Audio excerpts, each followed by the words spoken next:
to my channel. So today's video is going to be a story time video. This is the continuance of part 1. This video was highly requested. I really appreciate all the comments in that last video. I really appreciate them because it makes me feel really good when I can be free to talk about my faith and dreams, and to see so many other believers that have had the same dreams. So it just makes me feel like empowered, you know? I don't like talking about it because I don't know, it's just weird. You know, I don't like all these random people with these opposing views, like attacking me. Like, I really had to delete comments because people were really attacking Christianity, and not on my watch. Not on my watch. As long as I'm like living, I'm not gonna let somebody do that. So be careful what you say in these comments, all right? Because you will get blocked. And so recently I did have another dream because, you know, I had a situation recently where I went off basically, okay? And the girls were mad.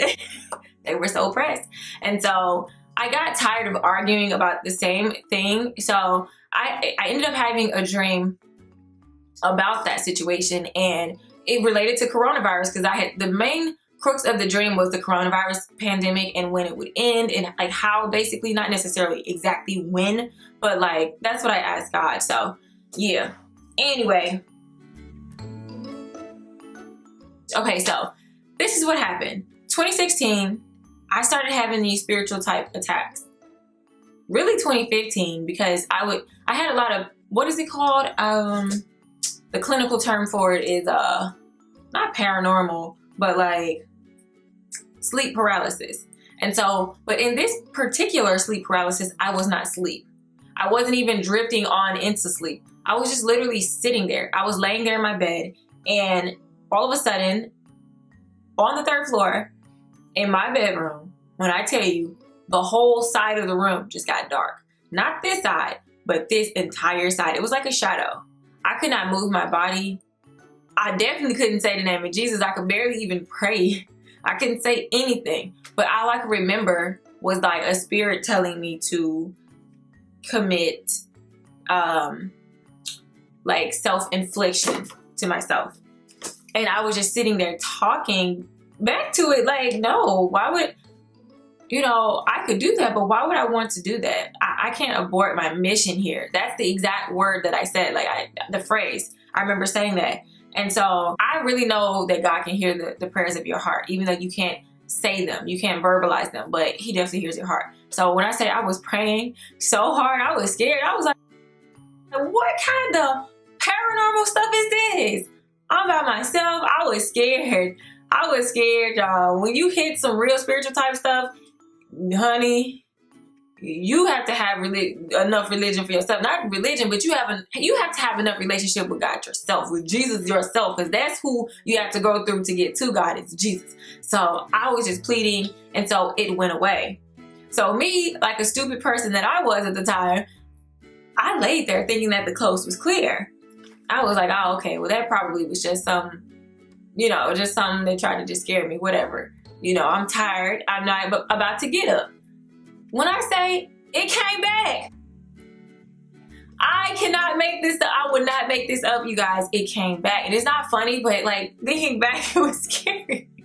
It was funny. So, but I was like so sad, and it stayed so long. It was like pressure on my body. I couldn't turn my head. And it was like the shadows were coming even more. Broad daylight.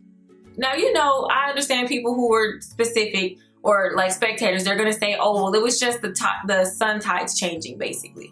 No, that was not it. Not in just one corner of the room. If that's the case, the whole room is going to dim. That was not the case. And so from that day forward, I started to battle with these random spirits. I would have a dream about like me fighting with a spirit, like a person, a female. It could be in a body, a person, a girl. Her hair was all over her face, hair all over her head. And she became overwhelming to me. It's, first of all, she was really nice. This is how she came up, like helpless. And I'm a nice person. I'm gonna always try to help people. So I said something to her, and all of a sudden she just changed it up. And I wasn't ready for that. I was like, girl, what you got going on? Wait a minute. Like, whoa.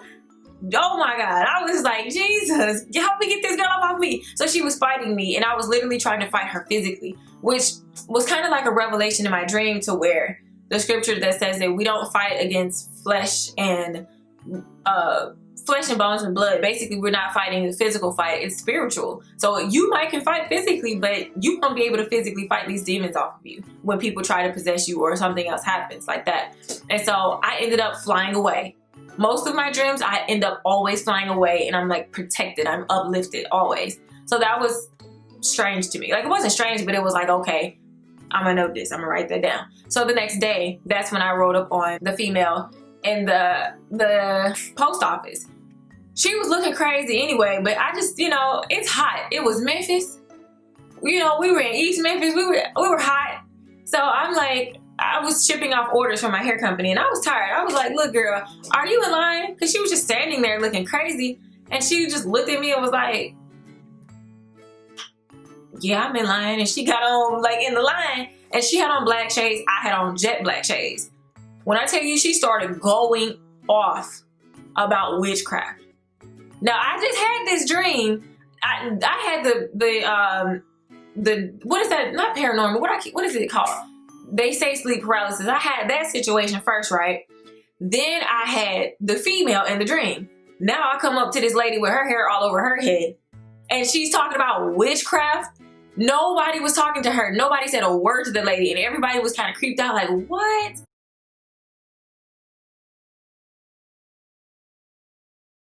What is she talking about? But you know how when people are talking to themselves, most people think that they're deranged anyway, which could have been the case, but I wasn't prepared for that. I was scared. Prior to this, I forgot to mention, I had a dream. I'm gonna come back to it. I'm gonna lace it all together. So I had a dream where I was at my hometown. I was at my mom's house, and I had a bunch of people that were just coming to the house. Like random people down the street in cars. And the cars were from the 1970s, some were from the 80s, then the 90s, then up until more recent. One of them were my family members that came in and needed me to cast demons out of her. And so more and more people just kept coming. And I was like, wait a minute now, I'm getting tired. I can't physically take this. And in the dream, it felt like what was going on was that I was healing these people and casting demons out of them. So keep all of that in mind. And then with the revelation that obviously, I guess that is probably what Jesus wants me to do. And I need to get myself together to that point where I can do that and be courageous and not fearful to do that. But put that together, and then you roll up on a girl that's talking about witchcraft all of a sudden and casting demons out. And she was talking about it, and she would post, just point her fingers at there was a random white man, and he was a post carrier. She's like, even that's witchcraft. This is witchcraft, all of it. And girl, look, I was like, Lord, if you try to tell me to touch this woman today, right now, I don't know if I'm gonna be able. Like, I don't know if I was gonna be able. And I felt so bad and incompetent at that moment. I was scared. I'm not gonna lie to you. I was shook. And I'm not a scary person, especially physicality. You know, of course I wouldn't be afraid to fight physically, but like, we're talking spiritual. Girl, I don't play with ghosts. I don't play with ghouls, goblins. I don't play with any of that. Ouija boards, I do not play with that. I grew up in the Holiness Church where they were casting out spirits. I heard them mugs. They had to put the children out in the back. I saw them demons acting up in them people, girl, and I was gone with the wind. Fabulous. Like, no ma'am, I was gone. I could not deal. I just did not like that stuff. I just was afraid. That's the thing. And demons prey on fear. So anyway, I just got quiet. Then all of a sudden, the lady checked her out. And she looks at me because I'm right behind her. She's like, oh, and those spirits, those voices that you hear in your head, you'll never be freed from them until God frees you from them. When I tell you, I had my shades on and I was looking like, she ain't talking to me. I don't receive that. I just started praying, y'all. That's all I could do. I just started praying internally because I didn't want to. I was so scared, and I hate to admit this, but I was so scared. I didn't even want to verbally acknowledge what I was like and what I had inside of me. I didn't even want to like go there with her, because I didn't want to be in this random spiritual battle in public. You know what I'm saying? And that's the thing that you can't do. You know, Jesus worked in the streets. He couldn't be no punk out here scared to cast demons out of people. He had to be ready at all times. And this was just a test that I clearly failed. I was afraid, and I just have to admit that. That's why I don't get on her talking about that, because I had that moment, and it made me feel bad. So I was like, wow. But I'm gonna tell you the truth. There were voices in my head at one point. Like I told you guys, there were voices that were trying to get me to do certain things.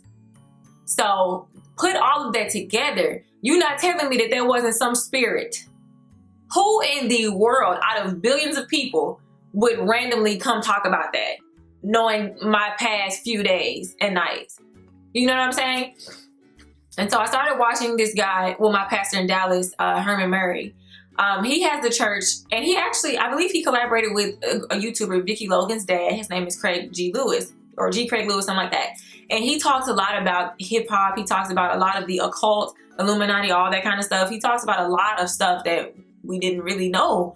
And he reveals a lot of the spiritual world, and he talks about it in his videos. And he used to preach at that same church. So that church has a lot of history of just, you know, truth telling and just not being afraid to call out situations and spirits and people. So that Pastor Murray, really taught a lot about spiritual warfare, and it really helped me to develop spiritually. And he even helped me with anxiety because of my fear of death, and a lot of people that were dying around me, and just like spiritual attacks with anxiety too. So that, you know, that dream was just that. But that wasn't the only one. I walked into my mom's house one day in a dream, and my uncle, he was acting weird. I don't really talk to this uncle like that. And so when he talked to me, here comes this spirit. I could see it in him. And it's always like, just like the lady in real life, it's always a situation where I have to say something to them and they'll reveal themselves just like that. But if I don't say anything, they'll be chill, like kind of how she was. So my uncle, it's like soon as I detected it in him, it knew who I was. Like it knew what it was. And that's when it started to like get crazy. But I think I did cast the spirit out of him. I was trying to anyway. And then I feel like in the dream, it got too overwhelming. And I flew away. Once again, I flew away before it could take me over. Whew. So this is heavy. I don't like to talk about stuff like this publicly, but it is what it is. I'm overcoming my fears this year. So I remember being in another class. There's a lady named Mother Diola. She does Bible study there, and she had to cast out a spirit by herself. And she was saying that she was so upset with her evangelists. There were so many evangelists and missionaries, like the disciples, that were not ready. They could not cast it out. She needed help, low-key, and they could not back her up with it. Like, you know, when two or more gather together, you know, in Jesus' name, there's more power always in numbers. And so she was like, you know, telling them, like, you know, you all need to get it together. You can't be parading around these churches like you so holy, and then when it's time to do holy work and spiritual work, you're incompetent. Like, you know, get it together. So that's what always rings in my head, you know, when I think about those situations. So there's another story. I think I want to talk about that separately, just for other purposes, because I don't like to do names and stuff like that unless I'm completely calling you out and you will know. But this is not that kind of situation. So anyway, fast forward to other night. So there was some drama, and I was defending. There was a lot of people defending me, but I was defending myself against this person as well. Well, multiple people, but specifically this one person that was just not living in their truth. They were faking the funk, and they were trying to coerce people to be like them, and they were on the wrong team. And I was just like, man, I really hate that you're doing this. You're taking advantage. I don't like it. I don't like what you're doing. You know, that kind of thing. But it was a distraction. That's literally what it is in real life. I can admit that. It's a whole distraction. And so it was in real life. I had just prayed a few nights ago that, you know, this coronavirus thing is just so crazy. So I was like, you know, God, instead of going to witches, instead of looking at astrology or anything like that, I need you. You're the source. I need you to let me know when this is going to end, or if I'm going to be okay, or what's going to happen. Like, what's the tea? Like, what's it? What's tea, Jesus? What's it? You know, me and these girls, me and this whole group, we were calling this person out, and I just walked away from it. They kept going though. They kept beefing.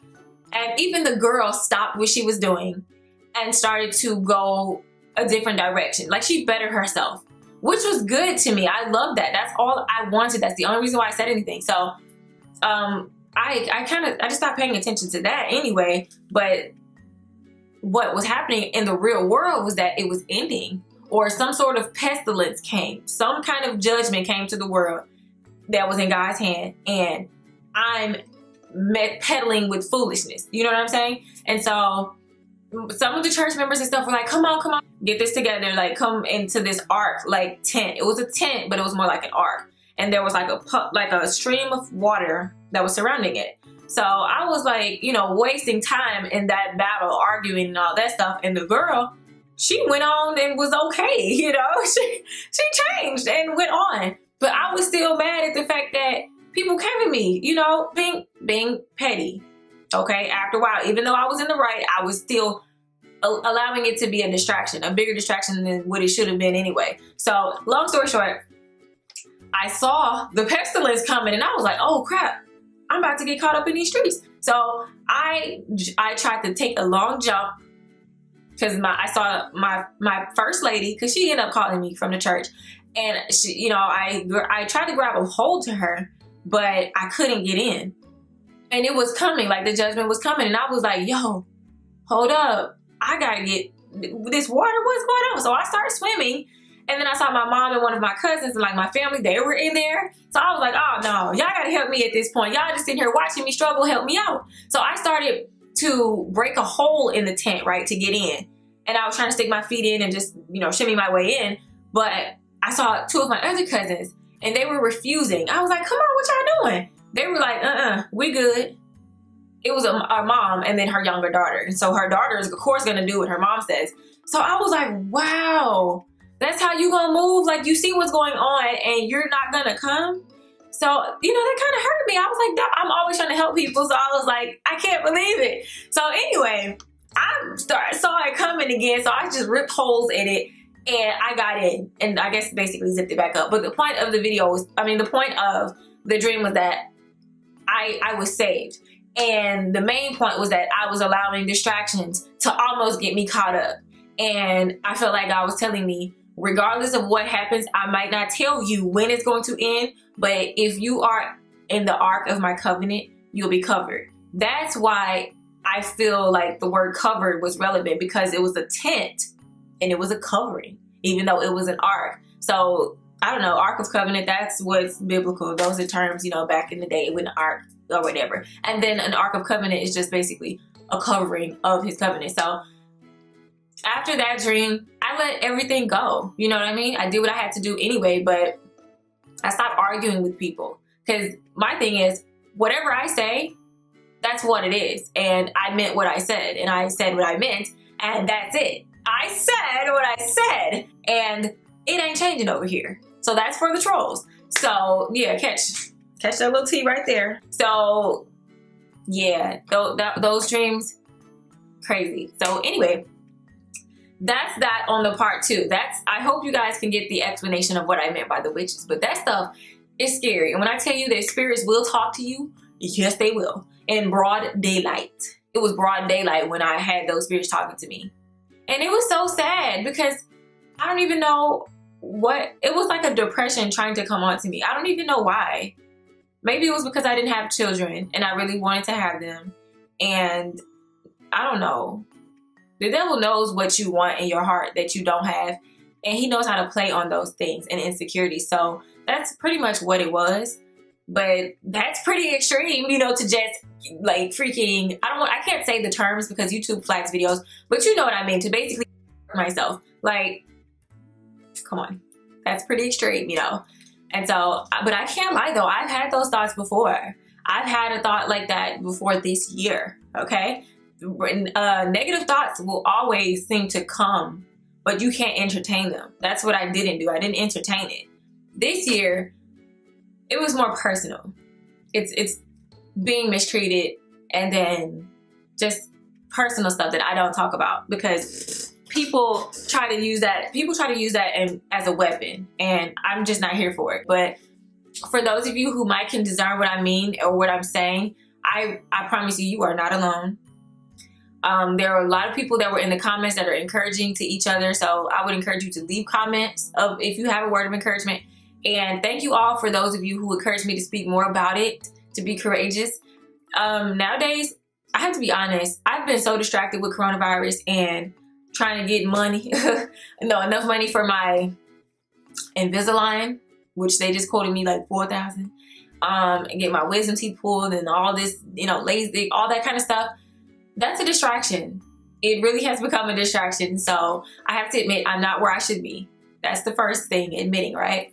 But I mean, as far as like studies and fasting. Now, as far as discipline and behavior, oh, I'm good. I be on my good behavior. You can ask the Lord. Ask him. Ask him. He'll tell you. So that's not it. I don't struggle with sin. That's not it. Now, okay, I take it back. If there's a sin that I struggle with, it's not what I'm doing, it's what I'm not doing. Like the casting out spirits, stuff like that, I'm not where I should be because it's my fault. There's projects that I haven't released that he wants me to release, or stuff that he wants me to do within the church that I'm not doing.